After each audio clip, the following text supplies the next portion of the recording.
मेरा नाम संगीता है। मेरी शादी नई नई हुई थी। मेरे पति मुझे हनीमून के लिए विदेश लेकर गए थे। मैं पहली बार विदेश आई थी। मेरे पति ने मुझे बहुत बड़े होटल में मुझे ठहराया। हम लोगों ने रात गुजारी। सुबह जब मेरी आँख खुली तो मेरे पति मेरे पास नहीं थे। मैं बहुत घबरा गई।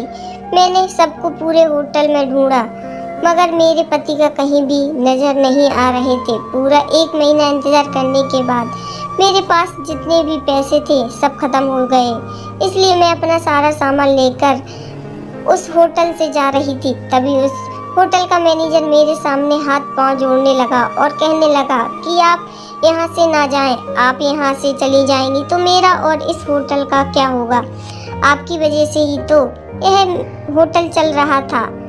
पता नहीं वह मुझसे क्यों ऐसी बहकी बहकी बातें कर रहा था और मैं तो ऐसा कुछ भी नहीं किया था। फिर वह क्यों ऐसी बातें कर रहा था कि मेरी वजह से होटल चल रहा है। मुझे मैनेजर से होटल से बाहर नहीं जाने दिया और मेरा सामान लेकर मेरे रूम में ले जाकर रख दिया और कहा कि आप यहाँ से नहीं जा सकती। आप मेरी बात माने। हम लोगों को घर आपकी ही वजह से चल रहा है। यहाँ भी कहने लगा कि आप अपने पति की चिंता ना करें। वह जहाँ भी होंगे सही सलामत होंगे।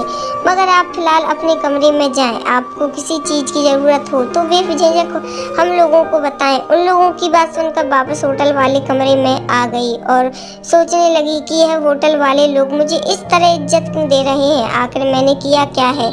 जहाँ तक मुझे याद है मैंने तो ऐसा कुछ नहीं किया कि फिर ये सब लोग क्या? होटल वाले लोग मुझे टाइम टू टाइम हर चीज़ पहुंचाते रहते और जैसे ही रात होती तो कॉफ़ी या चाय भिजवा देते और कहते कि मैडम आप निश्चित होकर सो जाएं। आपको कोई भी डिस्टर्ब करने नहीं आएगा। और अभी कहा कि अगर आपके पति आए तो आपके पास भिजवा देंगे। मगर मैं जब भी चाय कॉफ़ी पीती तो वह गहरी नींद में चली जाती। जब सुबह मेरी आँख खुलती थी तो मैं बहुत थका थका महसूस करती थी। मैं बहुत परेशान थी कि यह मेरे साथ क्या हो रहा है। अगर मैं बाहर जाती हूँ तो यह लोग मुझे जाने नहीं देते। लोग मेरे साथ ऐसा क्यों कर रहे हैं? जब एक रात वेटर कॉफ़ी लेकर आया तो मैंने कॉफ़ी नहीं पी और सोने की कोशिश करने लगी। मैं सो गई लगभग रात के 2 बजे कि मेरी आँख खुली। जैसे ही मेरी आँख खुली तो मैं देखकर हैरान रह गई कि मेरे बिस्तर पर मैं अकेली नहीं थी। मेरे साथ एक लड़का सोया हुआ था। मैं रूम की लाइट जलाई। कटकाठी देखकर पता चल रहा था कि वह मेरा पति नहीं था। उस लड़के को पीठ मेरी तरफ थी। मैं रूम का दरवाजा खोलकर सभी को बुलाने लगी, जोर जोर से चिल्लाने लगी, पर सारे वेटर और मैनेजर आ गए। मैंने कहा कि आपने मेरे कमरे में किस व्यक्ति को भेज दिया है? आप लोग मेरे क्या कर रहे हैं? तभी होटल का मैनेजर बोला कि आप ध्यान से देखें, यह आपके पति है जिसे आप तलाश कर रही थी। वही तो है यह रोज आपसे मिलने आते हैं। मैंने कहा है मेरे पति नहीं है। आप लोग झूठ बोल रहे हैं। जब मैं आई थी तो क्या आपने मेरे पति को देखा नहीं था? मैंने अपने से फोटो निकाला और दिखाया, यह मेरे पति है। फिर जैसे ही शोर मचा तो वह लड़का उठ खड़ा गया और जब मैं उसे देखा तो मेरे रोंगटे खड़े हो गए। मैं थर थर कांपने लगी। यह वह लड़का था जो कॉलेज के दिनों में मुझे बेइंतहा मोहब्बत करता था। मगर मैं ऐसी नहीं चाहती थी कि यह बड़े घर का बिगड़ा हुआ लड़का था। इसी हर लड़की के पीछे पड़ने की आदत थी और मेरे भी पीछे हाथ धोकर पड़ा गया था। कहता था कि मैं तुम्हें दिलो जान से चाहता हूँ, पर यकीन नहीं करती थी क्योंकि जैसे यह कितने बड़े घर का लड़का था और मैं एक गरीब घर की लड़की थी। यह हर आए दिन गर्लफ्रेंड चेंज करता रहता था। ऐसे में मैं कैसे इसका विश्वास करती? मुझे हर तरीके से पाने की कोशिश करता था। इसको अपनी ज़िंदगी में शामिल करना नहीं चाहती थी। इसका नाम राजीव था।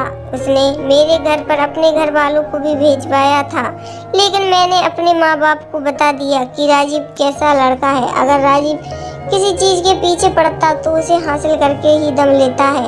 मगर मैं भी अपनी जिद पर अड़ी थी कि मैं गरीब लड़की जरूर हूँ मगर अपनी ज़िंदगी के इसके साथ नहीं बिता दूंगी, क्योंकि यह हर लड़की को कुछ दिन घुमा फिरा कर उसे यूं ही छोड़ देता था। इसने मुझे अपनी ही लाख कोशिश की लेकिन मैं इसकी बातों में नहीं आई। इसी बीच मेरे माँ बाप ने इससे तंग आकर जल्दबाजी में मेरी शादी कर दी और मेरे पति मुझे विदेश लेकर आए। मगर मुझे यह नहीं पता था कि यह मेरा पीछा कर रहा है और मुझे यहाँ तक यकीन था कि इसी ने मेरे पति को कहीं छुपा कर रखा है। मैं होटल के मैनेजर को कहा कि आप क्यों मेरे हाथ पांव पड़ते हैं, इसी ने कुछ किया है। तभी होटल के मैनेजर ने कहा कि हाँ, इन्होंने कहा था कि आप उनकी पत्नी हैं और आपकी दिमागी हालत ठीक नहीं है, इसलिए हर रात में वह आपको दवाई देते हैं। आपको वह दवाई खिला दीजिए, क्योंकि अगर आप मुझे सामने देखती हैं तो मारने दौड़ती हैं, और यह काम करने के लिए मुझे बहुत सारे पैसे भी दिए थे। जब आप दवाई खा कर सो जाती हैं तो वह आपके कमरे में आते हैं, मगर मुझे नहीं पता था कि यह आपके पति नहीं है। इनकी और भी क्लाइंट हमारे होटल में ठहरे हुए हैं, उनकी वजह से ही हमारा होटल चलता है। मुझे लगा कि आप इनकी पत्नी है, इसलिए आपको यहाँ रुकने से जोर जबरदस्ती करने लगा था। मुझे नहीं मालूम था कि यह आपके प्यार में यहाँ तक आया है। कहीं आपसे यह सच में प्यार तो नहीं करते? जब मैनेजर ने मुझसे कहा तो मैंने कहा, यह चुप हो जाओ, शादीशुदा हूँ और मेरे पति कुछ दिनों से गायब है। मुझे शक इसी पर है, आप मेरी मदद करें या ना करें, मगर मैं पुलिस को मदद लूँगी। राजीव खड़ा होकर सारी बात सुन रहा था। आपकी बात ठीक है, पुलिस को आप कॉल करके बुलाएं, मैं यहाँ से कहीं हिलने वाला नहीं हूँ। तुम क्या सोचती हो कि मैं तुम्हारे प्यार में यहाँ तक आया हूँ? तुम्हारा पीछा करके तुम इस गलतफहमी में मत रहना। मैं यहाँ अपने बिजनेस की वजह से आया हूँ।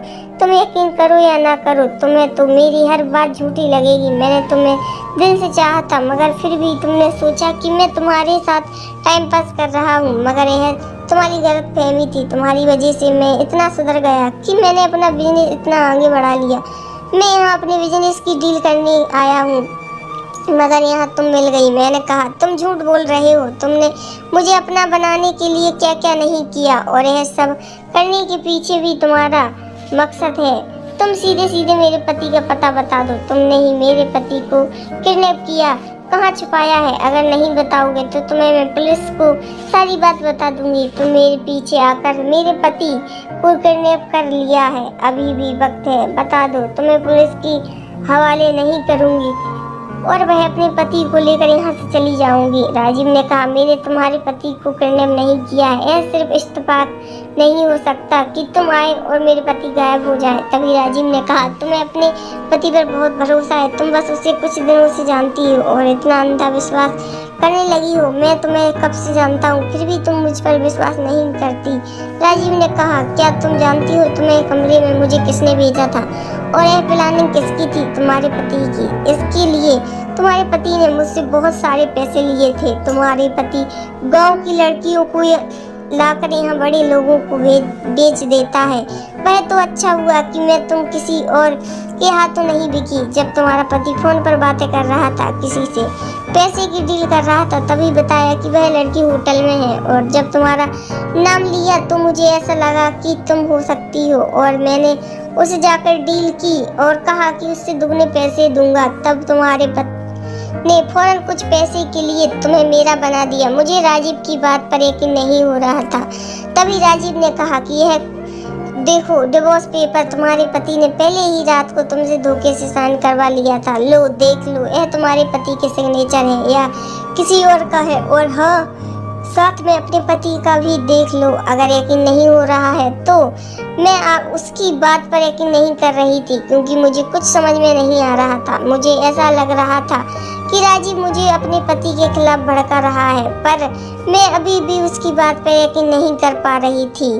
तभी राजीव ने कहा कि रुको, मैं तुम्हें कुछ दिखाना चाहता हूँ। आज रात तुम बुर्का पहन कर आना, मैं तुम्हें तुम्हारे पति के पास ले चलूंगा। अगर यकीन ना हो रहा हो तो तुम पहले सारी बातें पुलिस को बता दो, फिर उसके बाद मेरे साथ चलो, क्योंकि तुम्हें मेरी बात मुझ पर भरोसा नहीं, इसलिए जैसा मैंने कहा वैसा कर लो। मैंने उसकी बात पर थोड़ा सा भरोसा किया और कहा कि पहले मैं पुलिस को इन्फॉर्म करूंगी, उसके बाद तुम्हारे साथ जाऊंगी, क्योंकि तुम्हारा भी भरोसा नहीं है। राजीव मुझे कहीं ले गया, वह बहुत सुनसान जगह थी। फिर एक घर में गया, उसमें से मेरा पति बाहर निकला।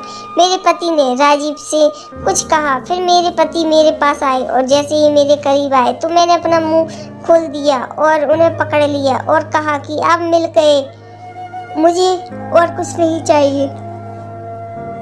मैं बस राजीव के पीछे इसलिए आई थी कि आपके बारे में पता नहीं क्या क्या बोल रहा था। मुझे भरोसा था कि आप ऐसा कुछ नहीं करेंगे। मुझे पूरा यकीन था कि राजीव ही आपको किडनैप किया है। राजीव पर यह यकीन करके इसलिए उसके साथ गई क्योंकि उसी के जरिए मैं आप तक पहुंच सकती थी। यह बात जब मेरे पति ने सुनी तो जोर जोर से हंसने लगे। मैं बहुत डर गई और मेरे पति ने मुझे जोर से पकड़ लिया और कहा कि कौन तुम्हें यहाँ लेकर आया है, मुझे किसने किडनैप किया है। यह सारे सवाल तुम्हारा दिमाग में घूम रहे होंगे। तो सुनो, मैं कोई किडनैप नहीं हुआ हूँ और मैं अब तुम्हारा पति नहीं हूँ। मैंने तो तुम्हें कब का बेच दिया है। जब मैंने यह बात सुनी तो मुझे झटका लगा और अभी मेरा पति मुझसे बात कर ही रहा था कि पुलिस की आवाज़ आई। पुलिस की आवाज़ आते ही मेरे पति ने मुझे 2 थप्पड़ लगाए और कहा, तुमने पुलिस को इन्फॉर्म क्यों किया इससे पहले कि वह भागता। पुलिस ने उसे घेर लिया और मेरे पति को पकड़ लिया।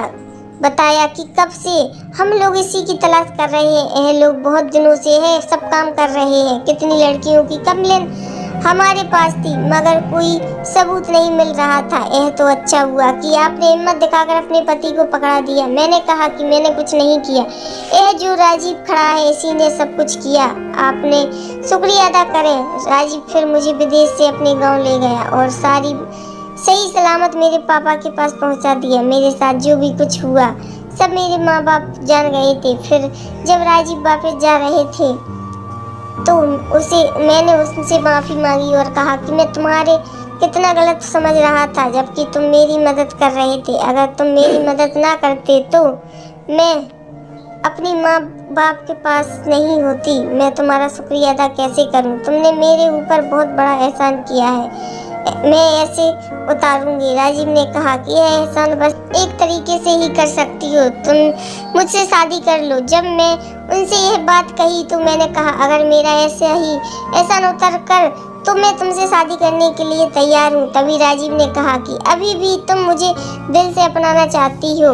मैंने कहा ऐसा नहीं है, मैं तुम्हें जानती हूँ जरूर थी, मगर मैं डरती थी कि कहीं तुम बीच रास्ते में ना छोड़ जाओ, इसलिए मैंने अपने दिल को समझा लिया था और मैं तुमसे दूर होती रही क्योंकि मुझे यकीन था कि तुम मुझे भी और लड़कियों की तरह छोड़ दोगी, मगर तुम तो मुझे दिल से चाहते थे। आज मुझे एहसास हुआ कि जरूरी नहीं है कि हम जैसा सोच रहे हैं वह सही हो। वह कभी कभी हमारी राय किसी को लेकर गलत भी हो सकती है, इसलिए सामने वाले को अच्छी तरह से जाने समझे तभी कोई फैसला ले। कहानी पसंद आए तो चैनल को लाइक शेयर सब्सक्राइब करना। हर हर महादेव।